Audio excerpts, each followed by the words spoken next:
आयजीशी आपला संवाद झालाय, मुख्यमंत्र्यांनी सकाळी उत्तरही दिले. काय वाटतं एकूण सगळं?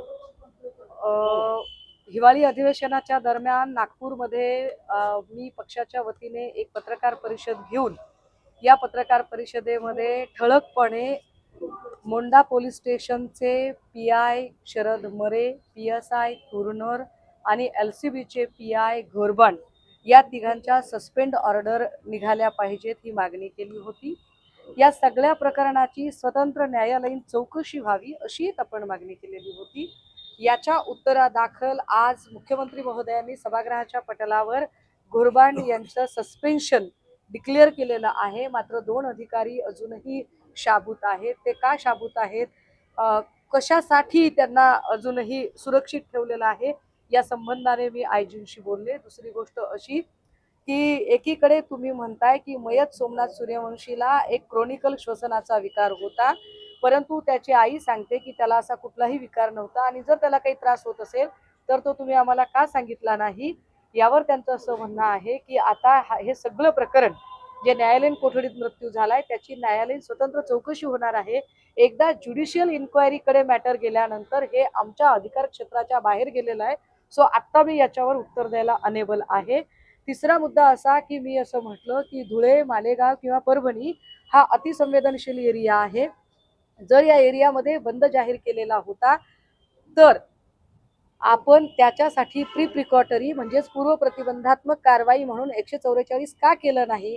त्यावर त्यांनी मला काही ऑर्डर्स आणि पेपर दिलेले आहेत आणि त्यात त्यांचं असं म्हणणं आहे की आम्ही 163 नुसार ध्वनिक्षेपक असतील, इंटरनेट असेल, मोबाईल असेल, या सगळ्या गोष्टी वापरासाठी मनाई केलेली होती आणि ती मनाई दुसऱ्या दिवशीच्या रात्री 8 वाजेपर्यंत ते आदेश होते.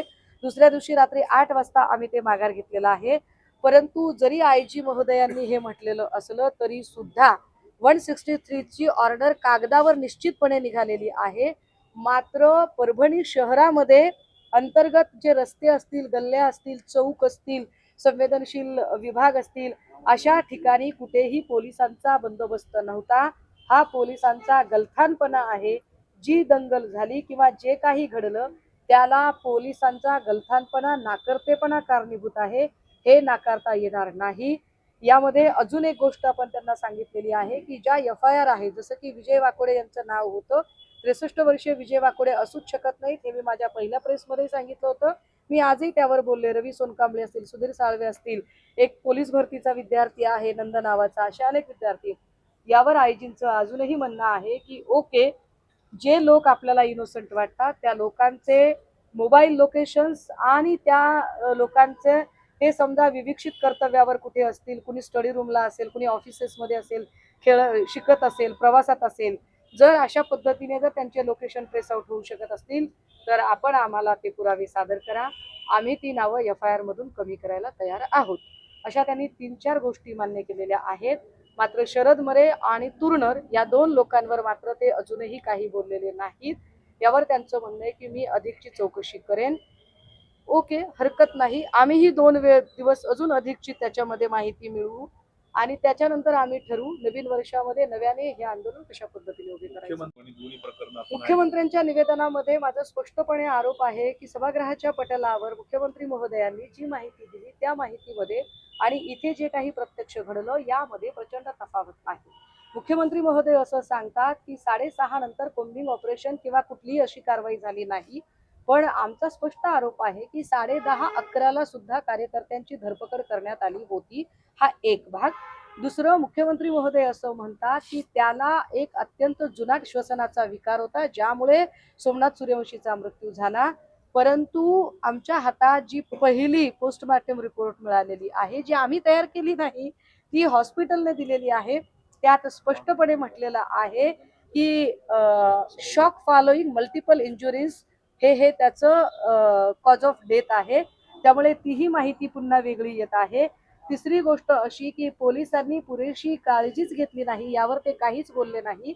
अत्यंत महत्वाची गोष्ट, काल मुख्यमंत्री महोदय असं म्हणाले होते की मराठवाड्यातल्या सगळ्या घटनांवर मी बोलणार आहे. ते बोलले, निश्चितपणे बोलले, पण कृती काय केली, निर्णय काय घेतला, यावर ते ठोसपणे काहीच बोलले नाही. आम्हाला अपेक्षित असं होतं की त्यांनी ठोसपणे निर्णय ऐकवायला पाहिजे. उदाहरणार्थ जर 5-7 आमदार आपल्याला सांगत असतील की साहेब गडचिरोली सारखं आव्हान म्हणून आपण बीडचं आव्हान स्वीकारा, तर यावर आपण काय ठोस कृती केली ते आपण सांगितलेलं नाहीये. परभणीच्या बद्दल आपण ठोसपणे, म्हणजे शिवप्रतिष्ठानचे अध्यक्ष इकडे कोण होते, शिवप्रतिष्ठानचा मुद्दा काय आहे, तो कन्सर्न काय आहे, त्याची किनार काय आहे तपास कार्यामध्ये, यावरही आपण काहीच बोलत नाही. आंबेडकरी चळवळीतल्या कार्यकर्त्यांना जेव्हा तुम्ही रडारवर आणता त्यावेळेला त्याला जोडून ज्या इतर अजून काही लिंक येतात त्यांना कधी रडारवर आणणार आहात, हाही आमचा मुख्यमंत्री महोदयांना प्रश्न आहे. अर्थात या सगळ्या संदर्भाने येत्या 2-3 दिवसांमध्ये मी स्वतः मुख्यमंत्री महोदयांची भेट घेईल आणि पुढच्या 8-1 दिवसामध्ये, म्हणजे 4 ते 5 दिवसांमध्ये आदरणीय पवार साहेब सुद्धा परभणीत येत आहेत आणि तेही पीडितांची भेट घेतील. जी मध्ये 10 लाख 5 लाख नाही, तुटपुंजी वगैरे काही नाही, लक्षात घ्या. ठीक आहे, 10 लाख तुटपुंजी, मग काय 50 लाख भरीव का?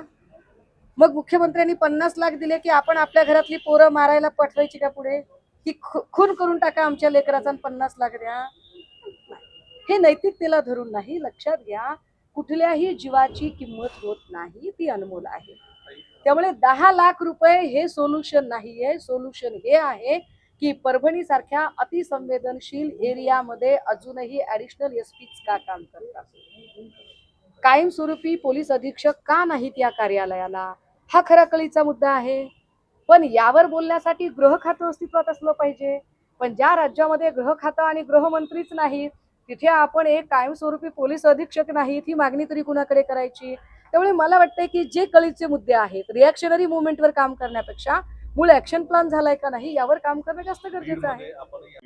आणि परभणीतलं एका पीआयच्या निलंबनाने हे सगळं आम्हाला असं वाटतं की किंवा बीड मधली परिस्थिती नाही बदलायची तर नाही, मग एक एक एक लक्षात घ्या. बीड असेल, परभणी असेल किंवा अंबड मधल्या 11वीच्या मुलीची आत्महत्या असेल, ही कुठलीही घटना असेल ना, एक एक फार मायन्यूटली विचार केल्यावर आपल्या असं लक्षात येतं की जेव्हा जेव्हा भाजपाचं सरकार येतं, फडणवीस साहेब सरकारमध्ये बसतात, तेव्हा तेव्हा दलित आणि अल्पसंख्याकांवर अत्याचार का होतात, मॉब लिंचिंगच्या घटना का घडतात, हे मॉब लिंचिंग होतं कसं काय? कारण संतोष देशमुखचं एका अर्थाने मॉब लिंचिंग सारखंच झालेलं आहे. हे सगळं का होतं? त्यामुळे मला असं वाटतं की आपण मलमपट्ट्या शोधण्यापेक्षा, हा अधिकारी गेला, तो अधिकारी आला, हे सगळं करण्यापेक्षा एकूण सिस्टीम मधले जो लॅक आहे, सिस्टीम मधला जो एक अभाव आहे, तो भरून काढणं गरजेचं आहे.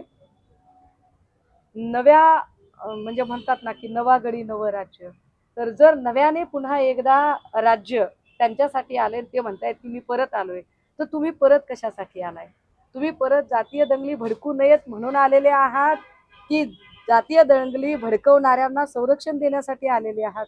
हे तरी एकदा आम्हाला कळावं. की पोलीस अधिकारी जे 2 आहेत त्या दोघांचं अजून आपण काय त्याच्या संबंधाने निर्णय घेणार आहात ते आम्हाला सांगा. आणि ज्या लोकांवरती गुन्हे दाखल झालेले आहेत त्यातले खूप सारे लोक इनोसंट आहेत, त्यांच्यावरचे गुन्हे कधी काढून घेतले जाणार आहेत त्यावरती बोललं पाहिजे.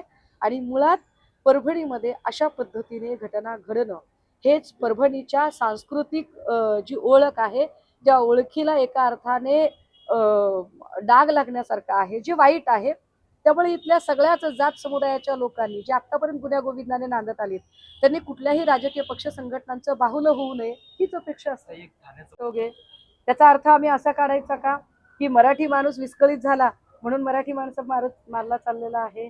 मला असं वाटतं की आता जर परप्रांतीयांची मुजोरी सहन करायची नसेल तर मराठी माणूस एकवटला पाहिजे.